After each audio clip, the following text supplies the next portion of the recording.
Bonjour et bienvenue dans cette nouvelle vidéo. Déjà un mois que la terrible saison hivernale a débuté pour les coaster fans. À l'heure actuelle, beaucoup d'entre nous sont sûrement en pleine hibernation. Moi personnellement, j'ai trouvé une solution pour ne pas passer l'hiver à hiberner dans une grotte. Je fais parler ma deuxième grosse passion.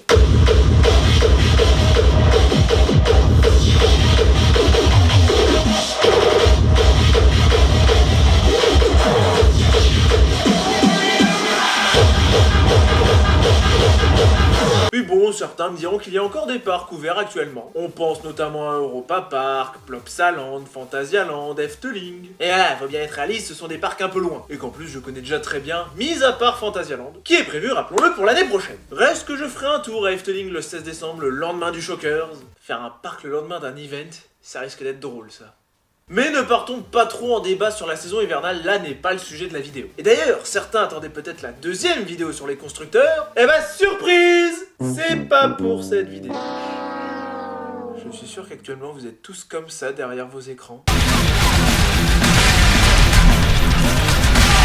Pour vous expliquer, j'ai bien écrit quelque chose sur cette vidéo sur les constructeurs, mais je sais pas, j'ai du mal à être satisfait du résultat pour l'instant, et j'ai pas envie de tourner une vidéo dont je ne serai pas pleinement fier du résultat. Déjà parce que cette insatisfaction, elle va se ressentir dans la vidéo, et aussi parce qu'au final, la vidéo n'atteindrait du coup pas son objectif. L'objectif avec les vidéos sur les constructeurs, c'est de vous apprendre des choses sur l'univers des coasters, et de rendre aussi certains éléments souvent présents sur mes vlogs dans les parcs plus accessibles aux gens qui sont plus extérieurs à ce monde. Et ce que j'ai écrit pour l'instant sur les constructeurs, certes ça explique des choses sur les constructeurs dont je vais vous parler, mais de manière un peu trop chiante, enfin pas assez divertissante à mon goût. Et du coup je préfère prendre plus de temps pour vous sortir cette vidéo plutôt que de la sortir à l'arrache et mal travaillée. Et pour autant j'ai pas envie de laisser un trou sur la chaîne, et c'est pour ça qu'à la place je vous propose cette autre vidéo, elle aussi attendue par pas mal d'entre vous. Mon nouveau top 10 des coasters ridés. Quels sont les coasters qui ont fait leur apparition dans ce top 10? À l'inverse, quels sont ceux qui ont dégagé du top? Quel coaster va créer la surprise dans ce nouveau top 10? Alors qu'entre nous on le sait tous, la première place est occupée par Anaconda. Ah, on aime les blagues de qualité sur cette chaîne. En soi, Anaconda premier, c'est presque possible si on lit le top dans l'autre sens. La vidéo n'a même pas vraiment démarré qu'Anaconda s'est déjà fait démonter 2 fois. Cette chaîne est en train de battre des records. Mais commençons sans plus attendre le vrai top 10. En commençant par le numéro 10... Dumac pour commencer ce top. On retrouve donc Bluefire à la 10e place de ce top. Un coaster que vous connaissez déjà sans doute très bien. Déjà présent dans mon dernier top en date, mais ayant perdu pas mal de place depuis. Et ce malgré le fait que je l'ai re-ridé cette année. Après ça ne veut pas dire que Bluefire est un mauvais coaster, loin de là. C'est une expérience très agréable, un très bon coaster et très joli en plus de ça. En même temps il est bleu, le bleu est ma couleur favorite et il a des rochers, et les rochers font partie de mes éléments de théma préférés. De plus le ride est extrêmement fluide, doux, peut-être un peu trop, et c'est son principal défaut. Ce coaster souffre de gros temps morts par endroits. Par exemple, le premier élément juste après le launch qui est archi mou. Allez le train, tu peux le faire. Ou encore le launch en lui-même qui n'est pas vraiment exceptionnel comparé à d'autres launchs. Et à côté de ça, il y a des passages excellents comme l'Overbank Turn. Oui, j'ai appris à le dire correctement depuis tout ce temps. Ou l'Orkline Roll bien bourriné intense. En numéro 9, on retrouve Silver Star, sans trop de surprise pour l'instant. Dans mon dernier top, Silver Star se trouvait déjà juste devant Bluefire, et donc ça n'a pas changé depuis. Pas grand chose à rajouter d'ailleurs sur lui par rapport à mon précédent top. Silver Star est un hyper coaster BM, que j'apprécie toujours. Long, agréable à rider, avec de bons moments aériens. Pour les défauts, on citera bien sûr les trims, qui cassent toujours un peu le rythme, et la relative douceur du coaster. Après, beaucoup de gens parlent de Silver Star comme étant l'hyper coaster le plus mou, ou le moins intéressant. J'ai envie d'ajouter une petite nuance en précisant que oui, Silver Star peut paraître mou, mais c'est toujours parce qu'on aura tendance à le comparer à Shambhala ou Expedition GeForce, des coasters qui jouent dans la même catégorie, qui sont en effet bien meilleurs. Du coup, la comparaison joue en défaveur de Silver Star, forcément. Mais on en oublie presque que même si c'est le moins bon de sa catégorie, ça reste un très bon ride et que j'aurais certainement très content d'avoir ça dans un parc plus proche. Là par contre pour The Monster, beaucoup de changements par rapport à mon dernier top 10, car il a vraiment perdu de nombreuses places. La principale raison de cette dégringolade dans le top ne vient pas du ride en lui-même d'ailleurs. The Monster possède toujours les qualités qu'on lui connaît bien, à savoir un superbe layout très intense, dans la veine des BM old school, avec des roues en nylon toute l'année. Bordel, écoutez-moi ce bruit.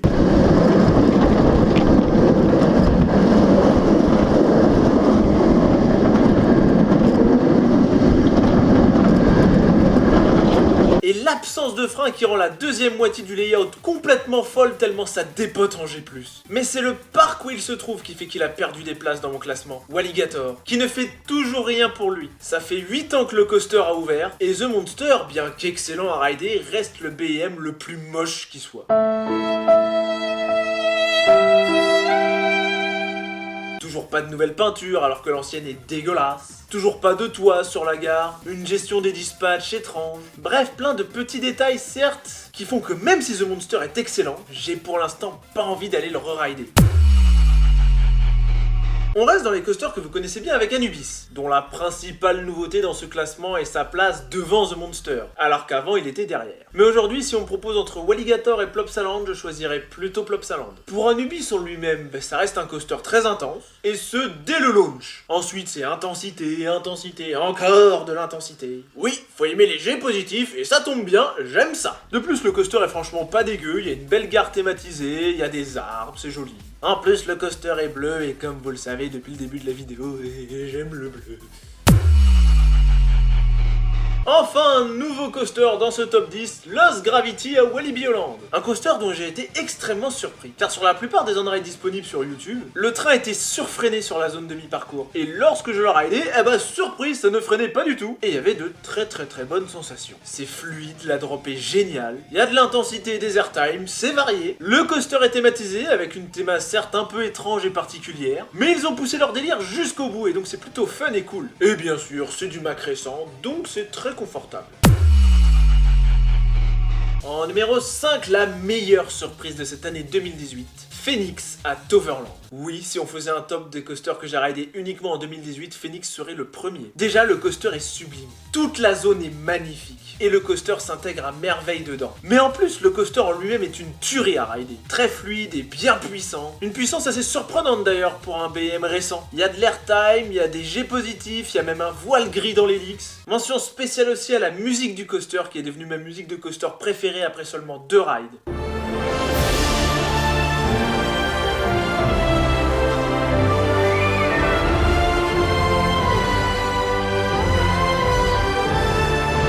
Bref, un excellent coaster ce Phoenix, que je risque fortement d'aller re-rider l'année prochaine d'ailleurs. Mais Phoenix a beau avoir été une énorme surprise, il ne dépassera pas pour autant Dragon Khan qui reste mon coaster à inversion préféré. Déjà il est hyper impressionnant de l'extérieur avec ses grandes inversions et ses roues en nylon.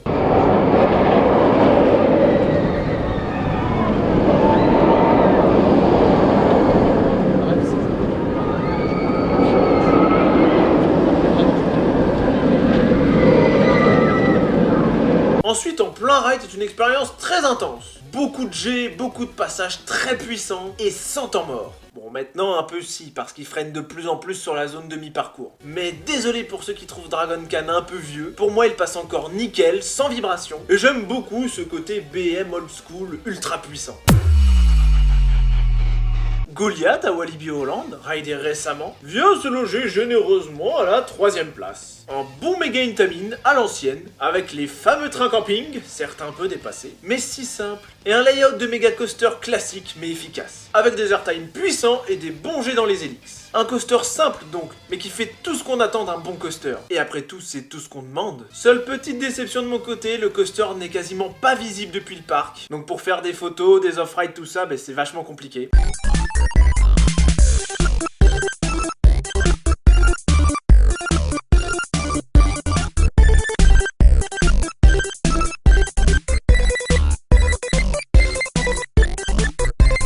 Après, Goliath, il a aussi pris une place particulière dans mon cœur parce que Walibi Holland, j'y suis allé en juin. Fin juin plus précisément, et depuis le livre de Goliath, on voyait ça.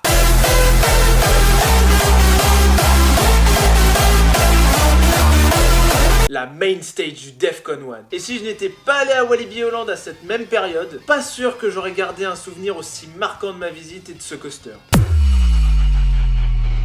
Expédition de GeForce, encore un méga Intamin. Même chose que pour Goliath, un coaster simple, des trains camping, mais on lui en demande pas plus tant le layout est excellent et puissant. Après, entre Goliath et EGF, ce dernier est quand même plus foufou. Plus d'airtime, des airtime bien puissants, une first drop qui fait toujours son effet, et en plus de ça, un joli cadre naturel dans les arbres. Par contre, vous ne verrez pas la main stage d'un festival hardstyle depuis le lift cette fois. Bref, EGF est un coaster qui n'est certes plus tout jeune, mais qui résume à lui tout seul ce qu'on peut attendre d'un bon coaster. C'est un classique intemporel.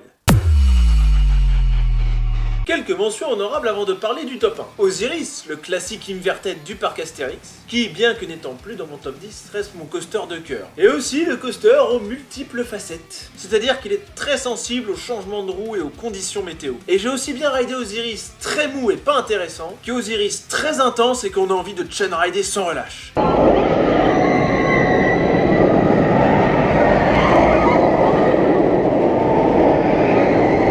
Trancher entre si on doit considérer Osiris comme un coaster mou ou pas, je dirais qu'en temps normal c'est un coaster ultra bien dosé, avec de la puissance sur la première partie et de la douceur aérienne sur la deuxième. Ensuite j'aimerais aussi parler de Skyscream, qui n'est certes pas rentré dans mon top mais qui a été une excellente surprise lorsque je l'ai ridé pour la première fois. C'est court mais il y a de très bonnes sensations, une certaine puissance, et l'air de rien il est aussi impressionnant de l'extérieur. On peut aussi citer Yukon Quad qui est mon meilleur coaster censé s'adresser à un public plus large. Je dis bien censé parce qu'une fois dedans, on se fait vite surprendre par son intensité, surtout à partir du deuxième launch. Et pour finir, je parlerai du boomerang de Bellaward. Oui, je parle d'un boomerang Vekoma dans ma vidéo. Mais là, ce n'est pas à cause du coaster en lui-même, c'est parce que ma journée à Bellaward a été l'une de mes meilleures journées de la saison 2018, notamment au niveau des rencontres de nouvelles personnes, au niveau des délires que j'ai pu avoir avec ces personnes, donc je garde un souvenir tout particulier de ce boomerang Vekoma. Après, faut pas déconner, ça reste un boomerang Vekoma.